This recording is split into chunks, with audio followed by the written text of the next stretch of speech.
and welcome to TK Sports. This episode is going to be a review of the English Premier League season 1920, and we're only going to be considering the 38 games that your team played. We're not going to be talking about their Champions League, FA Cup or League Cup performances. So I'm going to try as much as possible to make sure that I do not spend a lot of time on this video. Just go through the teams very quickly. So it's been a very long season because of the pandemic. 20 clubs with 20 very different seasons. Before we get into it, please remember to like, share and subscribe. Hit the notification bell so that you don't miss any content from this channel. Let's get into it. I start with Arsenal. Arsenal finished 8th in the Premier League. And it's been a season of two halves, to be honest, for Arsenal. The season started before the season, they were very positive and eager to start because Unai Emery had a very good and acceptable first season the previous year, leading them to the Europa League final where they lost to Chelsea.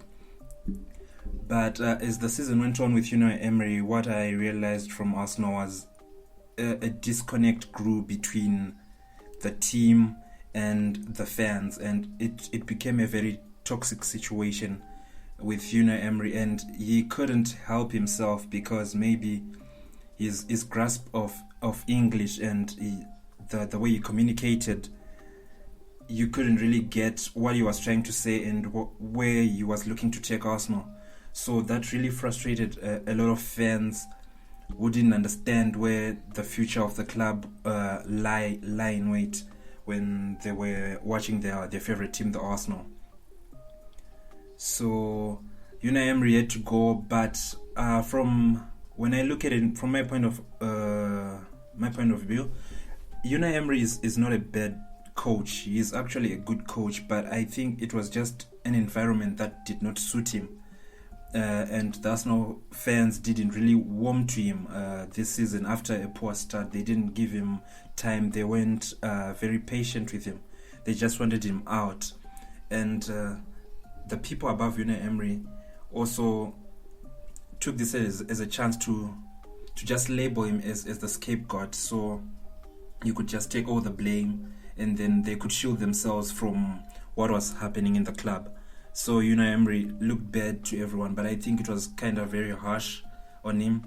But he had to go for the sake of the club, and they brought him Mikel Arteta, who was relatively inexperienced because he'd never been a number one, but he'd been number two to Pep Guardiola for 3 years, and he was a breath of fresh air, as I said. Especially when it comes to the communication part, he started communicating well, and the Arsenal fans could understand what was going on in the club. Because if you look at the things Unai Emery was very criticized for by the Arsenal fans was his lack of playing Mesut Ozil. But the way he put out that Mesut Ozil wasn't good enough wasn't a way that was acceptable to the Arsenal fans, as much as Mikel Arteta tells them that Mesut Ozil, is not good enough. And it's clear to everyone now, even the Arsenal fans understand now that Mesut Ozil is not good enough. I think just because, as you look, it's just a different way of communicating. That's what Arteta has done way better than Unai Emery. He has managed to make the Arsenal fans accept the reality that they haven't been able to accept for the last 2 to 3 years, that Mesut Ozil is done in the Premier League and is done playing for a good club like Arsenal, if Arsenal want to call themselves a good club. So Arteta now is the future. I've looked at him and I say he's really he's got a really good he looks like he's got good potential.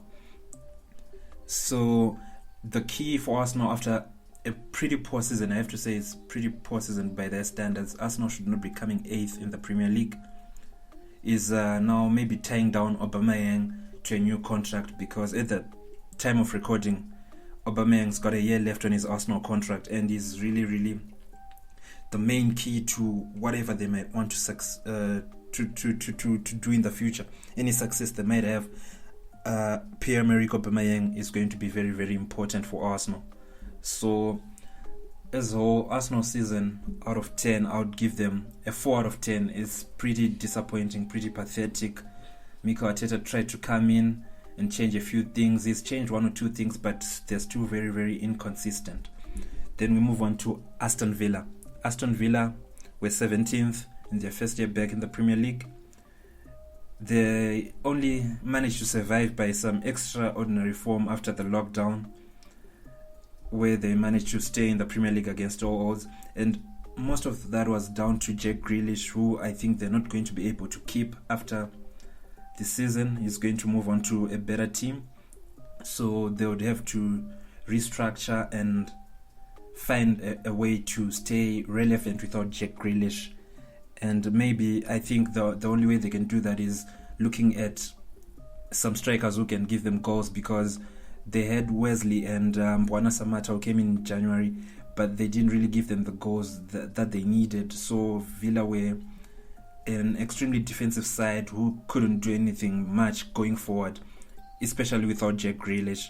And I don't think they're going to have Jack Grealish in the future. I think, as an Aston Villa fan, I'll take this season. First year back, you survived, that's it. You've got something to build on. Their season is a 6 out of 10. Moving on to Bournemouth, who finished 18th, relegated after 5 years in the Premier League. I have to say that I wasn't surprised. It had been coming.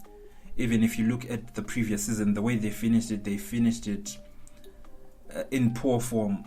And they were looking like they were regressing, because as they came into the Premier League, they're a very small club. You have to look at Bournemouth and then know that they're a very, very small club. It was going to be very hard for them to sustain Premier League safety forever. They had to go down at some point. And after 5 years, it's been a hell of a fight by Bournemouth. They couldn't expand.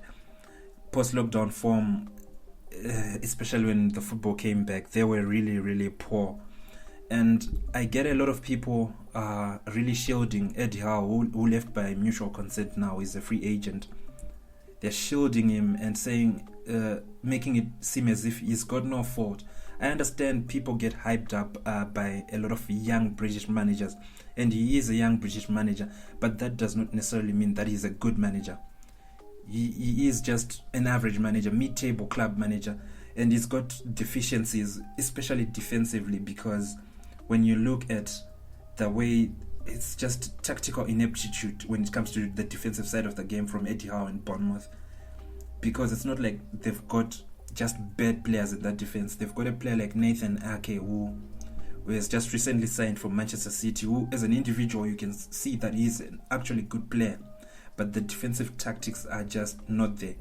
So Bournemouth season is a 4 out of 10.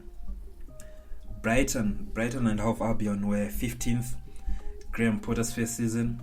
If I was a Brighton fan, I'd take it. It's okay, I guess. I don't think you'd want much more than that. If you're a Brighton fan, you'd take Premier League survival year in, year out. They're still a pretty young club in the Premier League, having only come in the 17-18 season, if I remember. 3 years. It's good. I'd take it. Nothing exciting. Maybe Neil Maupay and Leandro Trossard. A few positives here and there. That's a 5 out of 10 season for me. Moving on to Burnley.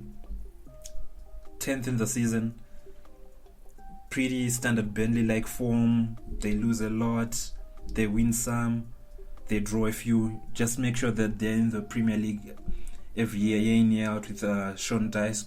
He's done a good job. They shouldn't want anything more for me. Because as soon as you sometimes try to close that gap, you come 10th, then you like, let's push forward, let's go for that 8th spot, let's go for that 7th spot, let's try for Europe. I remember they had 1 year in Europe with they did really, really bad in Europe, but that 1 year, if you want to push for that spot, sometimes you lose yourself and you lose your identity. That's what happened to their fellow companions like Stoke City, where you try to push forward and then you lose your style. You're caught in between what I call an identity crisis. You don't know whether to move forward or to keep that defense when you're still trying to improve yourself. I advise against Burnley from trying to push forward. They should just take it year in, year out in the Premier League. That's great for Burnley Football Club. Now Chelsea. Okay, no, I forgot before I go to Chelsea. Burnley, their rating out of 10 this season, it's standard 6. It's a good season for Burnley. We go to Chelsea. Chelsea finished 4th. They look like they're moving in the right direction with Frank Lampard. The season started with a lot of uncertainty for Chelsea. The team I support, by the way, Chelsea. After Hazard left and they didn't have a transfer window to bring in any players to improve the squad, so he had to put a lot of faith into young players and into some players who had been at Chelsea for a very long time. Even though necessarily he did not like them, he had to play them because those were the options that he had to pick. But I have to say, 4th is great for Chelsea, but we are very fortunate looking at the way we played some games in this season, especially defensively. And when I speak of defensively, I'm not only blaming the back four. Yes, the back four, there is some improvement that could be made, but defending as a unit, as a whole team, Chelsea's defending leaves a lot to be desired. We're very, very fortunate because we considered a lot of goals. Chelsea considered the most goals of any team that finished in the top half in the Premier League this season, which is very, very bad. But, they've made a couple of signings for next year and they look like they're heading in the right direction with Frank Lampard. I'll give him a little bit of time so that maybe tactically he can sort 1 or 2 issues for Chelsea. Chelsea's season out of 10, I would give them a 7. Solid, especially starting with all those young players and people didn't expect if Chelsea were going to be good or not. Now Crystal Palace, who finished 14th. Crystal Palace are just not exciting to me. I don't think they're exciting for anyone. It's just standard Premier League club, 14th, and they look like they're actually regressing. I'll put my neck on the line and say the only reason a club like Crystal Palace is still in the Premier League is because they've got Wilfried Zaha. The day Wilfried Zaha gets some balls to leave that football club, I'm going to say it right now, Crystal Palace are going to be in trouble, in deep, deep trouble. If Wilfried Zaha leaves, I'm going to bet for them to go into the Championship, just get relegated, because other than Wilfried Zaha, they don't have much. They look really, really stale, and I don't know what a Crystal Palace fan would do when they watch Crystal Palace week in, week out, especially at home, because at home they rarely score any goals. You're paying money to just go watch them draw matches and lose matches because they've got a terrible record at home. Their season out of 10, Crystal Palace, is just bare minimum pass, 5 out of 10. Everton finished 12th, and it's another club which I don't know if I can call it 2 very different seasons, because they're not very different when you look at maybe results, but in terms of maybe approach, where they change from the Marco Silva approach to the Carlo Ancelotti approach. They're just so inconsistent. Even under Ancelotti, not much has improved yet. He still has a long way to go. I think for a guy like Ancelotti, who maybe is coming to the end of his managerial career, he's got a lot of pressure for this Everton with this Everton team, because he has to prove a lot of people wrong. He was at Bayern Munich, it didn't really go well. Went to Napoli, also didn't necessarily go well. And now he's at Everton. He's gonna wanna try to prove that it's not going to be a 30-minute row where things just don't go well for him. But he's under immense pressure because this Everton team are so inconsistent. So he's gonna have to work hard, but he's gonna have to have support from the people above him, Marcel Brands and Fahad Moshiri, the owner, because when you watch Everton at the moment, you don't really know who they are. They are another club who are really facing an identity crisis. You don't know what kind of player they're gonna go for in the transfer market. Are they gonna go for that reject who can't really make it at the big clubs, the top 4 clubs, then try to get him and maybe play him, then he's got a lot of business to prove, where he plays hard for them and plays well. Or sometimes you look at them, they go for a young player like Moiskin, and you don't really know where they stand as a club in terms of recruitment. I think most of their poor performances is really down to poor recruitment at Everton. They should improve their recruitment. That's one point they should improve. So Everton season, after coming 12th and spending a lot of money, spending it wrongly, because spending a lot of money doesn't necessarily guarantee success. They just spend it bad. Everton season out of 10 is a 3 out of 10. Now going to Leicester City. Leicester City, typical Leicester City season, season of two halves really. They came 5th, which really looked harsh by, if you look at their form for most of the season, where they were in the top 4 with the elite. But after lockdown, they just lost the plot. They just didn't do anything right. But for a small team like Leicester, who weren't expected to be in that top 6 in the beginning of the season, I would say that's a really, really good season for them. I don't know what Europe will do for them next season, but this is a really good season for Leicester. The future is looking bright. They've got a good young coach in Brendan Rodgers. They've got some good young players. I don't know if they're going to be able to keep a lot of them. Chilwell is rumored to be a target for Chelsea. Wilfred Ndidi is another very, very good player who could be moving on from Leicester City.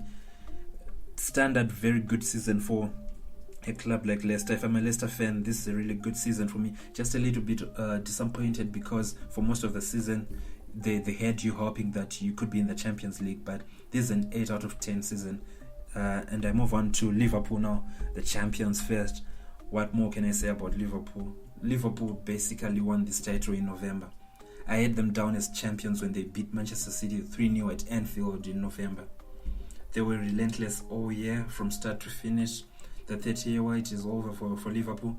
Maybe if I'm just to, look for something, just something, looking for a needle in a haystack here for Liverpool, maybe I may say creativity in the midfield can be improved upon. But yeah, they've been rumored to be in talks with Thiago Alcantara, but Liverpool are pretty much the thing at the moment. 9 out of 10 season, they were so good this year. Now I move on to the runner-ups, Manchester City. Manchester City standards really dropped this year. They were still so potent in attack, as it shows they're the top goal scorers in the league, but they just had these moments of complacency where maybe I don't want to criticize them too much. Maybe it's just that after 2 years of just being so good, you get sort of like an off year. Not that I'm saying giving them an excuse or something like that, but they just looked complacent at times, as I've said. They need to address their defensive issues, especially after Vincent Kompany left, and it's still very, very uncertain how they're going to, in which direction they're going to go in after Kompany. Nathan Ake is a good start, showing that maybe they're addressing the defensive issues. Otamendi is getting a little bit older. John Stones has never convinced me that he's a good defender. He's a good football player, but just not a good defender. He's not a Manchester City standard for me. They lost the title by 18 points. I'm sure that's a pretty poor season, especially looking at the resources that they have. Manchester City season can only be rated as high as a 6 out of 10. You can't give them more than that because they've been pretty poor by their standards. I go to Manchester United. Manchester United, wow. It's been 2 very different seasons for Manchester United. One without Bruno Fernandes, the other with Bruno Fernandes. That's all you can say about Manchester United, who managed somehow to finish third in this year's Premier League season. Because after Bruno Fernandes came, everything's just gone right. I don't know what Bruno Fernandes has brought into the club to be very specific, but just looking at the way they're playing now, it's like he's giving confidence to his teammates. He's more than just an individual player. I look at a guy like Pogba, I say he's an individual player. He can take off his performance, play for himself, but he doesn't have that drive where he can make everyone else look better. Bruno Fernandes has got that. He's a leader. He was captain at Sporting Lisbon before he came to Manchester United. You can look at him, he can lead, he can make you want to play, he can make you want to be better. He's that type of player, Bruno Fernandes. And also the emergence of young Mason Greenwood. The player is just class. I look at him and I just love him. Manchester United season, I'll give them a 7 out of 10 just because they were so different from January to the end of the season. A 7 out of 10 for Manchester United. I go on to Newcastle United, finishing 13th. Wow, I have to say for Newcastle United, I really think this was a good finish for Newcastle United, especially looking at what they had off the field. They had a lot of distractions off the field. They didn't know where the future of the club was lying. There were talks of that Saudi deal, which, I can do a completely new video on, because the details are a lot of details that have to be discussed about the Saudi deal, which fell through in the end because of ABC politics and stuff like that. So Steve Bruce came into this club and nothing was really expected of Steve Bruce. The fans didn't want him. I don't think the fans even they still like him right now, but he's done a good job. He is one of them. He's a Newcastle fan. He came in so underestimated. Bookies and everyone was tipping them for relegation, and if only they had kept good form post the lockdown, they could have had a higher finish. But then I think most of the players were on the beach when they knew that they were virtually safe and Newcastle was going to have another season in the Premier League. And they've been very, very good bright spots for Newcastle this year, with Miguel Almiron starting to feel comfortable in his own skin, starting to get more and more confident, and showing why they spent for him in the first place. And signings like Alan Saint-Maximin is very, very good. He's shown that. I don't know if he's going to be at Newcastle United for long. I'm sorry to say that for Newcastle fans. It looks like he could be at a higher level, just a tad higher level than Newcastle United. Is really good. But all in all, for Newcastle, it's been a solid season. A 6 out of 10. They were really, really distracted by what was going on off the field for the club. So 6 out of 10 is a good rating for Newcastle. Now Norwich City finished last. And it's no surprise that they got relegated, having relatively overachieved in getting promoted in the first place. They gave up in February. They were just so dreadful. Only highlight of the season was when they beat Manchester City at Carrow Road, that 3-2 game, if I remember. A good Premier League classic for years to come. They've got a little bright spots here and there, maybe especially because they've got really good young players, but I don't think they're going to be able to keep these young players, because these young players are going to want to play Premier League football, and some Premier League clubs really like them, like Todd Cantwell, Ben Gordon. Jamal Lewis is being talked about leaving for a club as big as Liverpool. Then there's Max Aarons as well.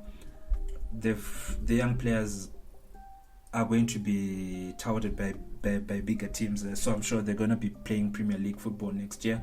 But as for Norwich City, they go down. But amongst the relegated teams, it's the club I'm tipping for a strong season in the Championship next year. But their Premier League season only gets a 3 out of 10. I can't give them higher than that because they lacked any fight since February when they knew that they were going down. Sheffield United finished 9th, and this was the team that was expected to finish 20th by a lot of people. This is a great season for Sheffield United. Their first season up. Chris Wilder and his recruitment have been spot on. They haven't spent too much. They've been spending just around their means, not overspending. A lot of small signings here and there, free transfers and stuff like that. And he hasn't really thrown away the players that he had in the Championship. He's kept faith with them, played almost the same system with very, very great success. Yeah, with great success, the 3-5-2. So for Sheffield United, I mean, wow. just the fact that some Sheffield United fans can be disappointed that they didn't make Europe in their first year back really shows how good they were. Sheffield United deserve a 9 out of 10 rating for their season. They had a really good season. Now moving on to Southampton. Southampton are just now a typical Premier League club, just finish in the middle. That's what you take.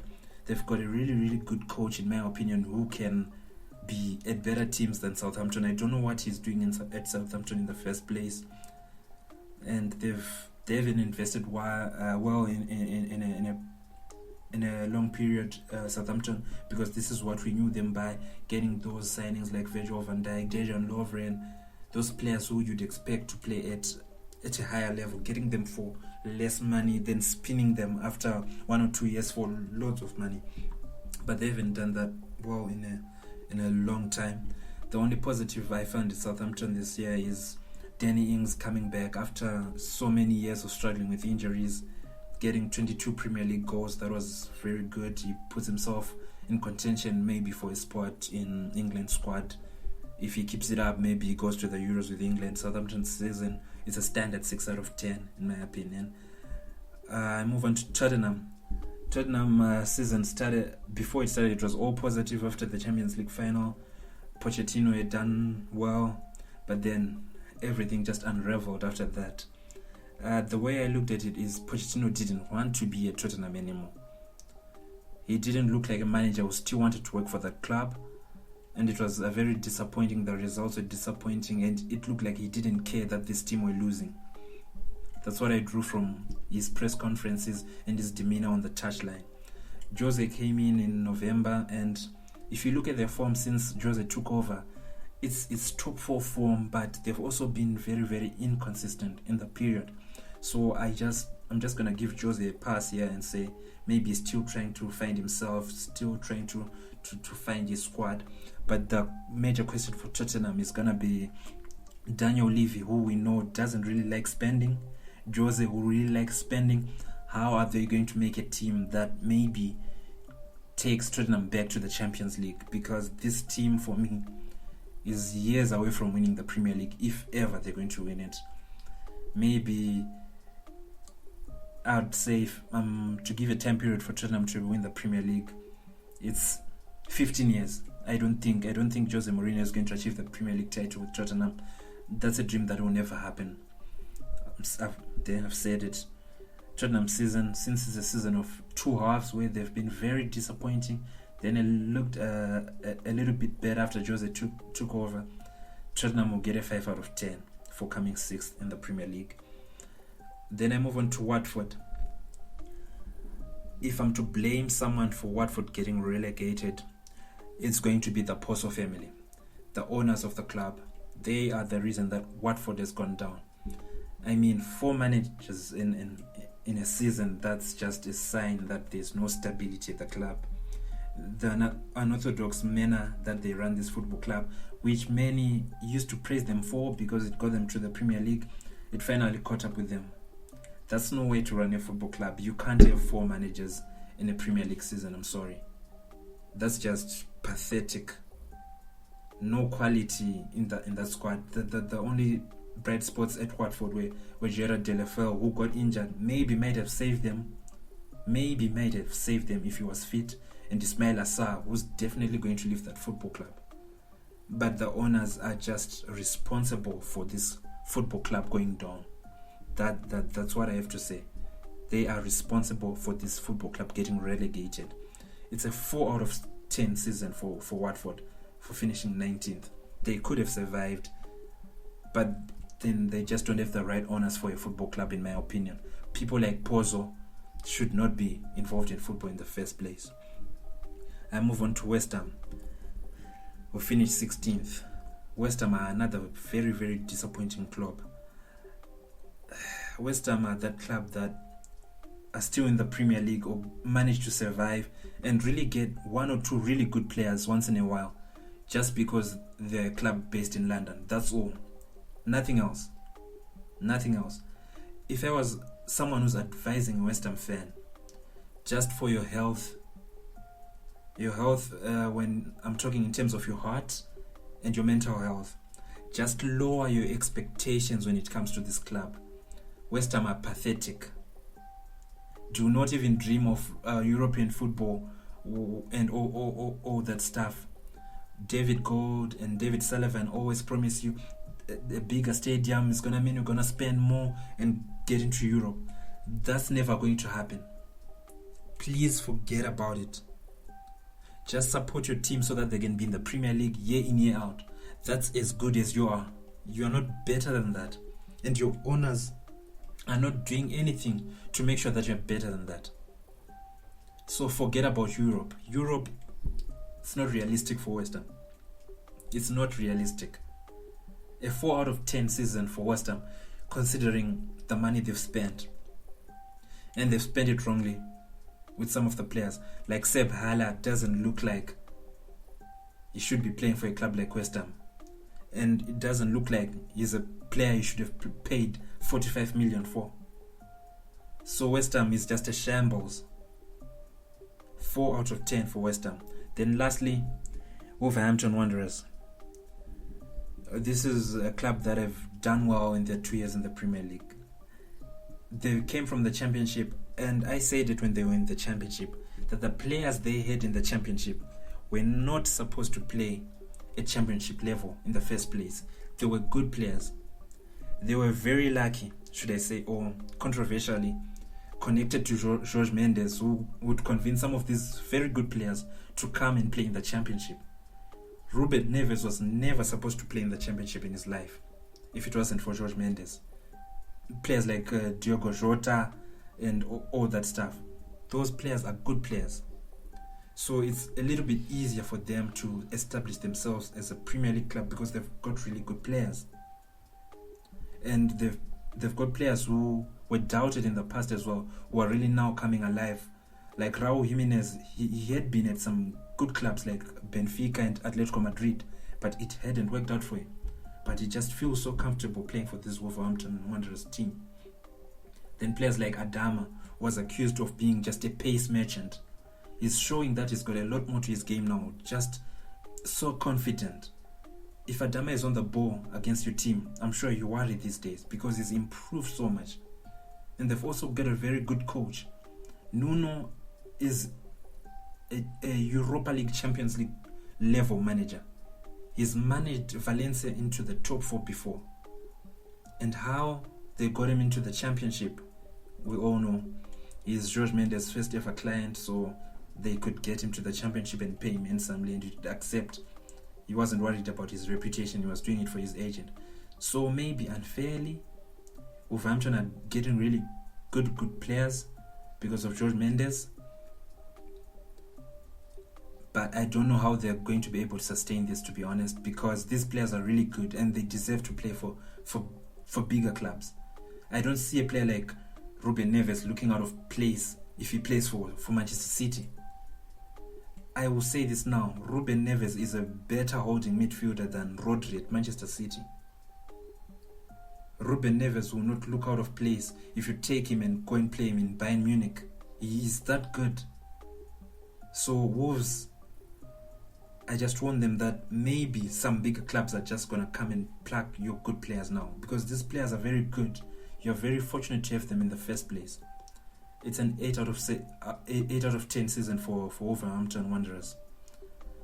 So those were my English Premier League reviews. Remember to like, share and subscribe and hit the notification bell to get updates from this channel. Thank you for watching. Bye.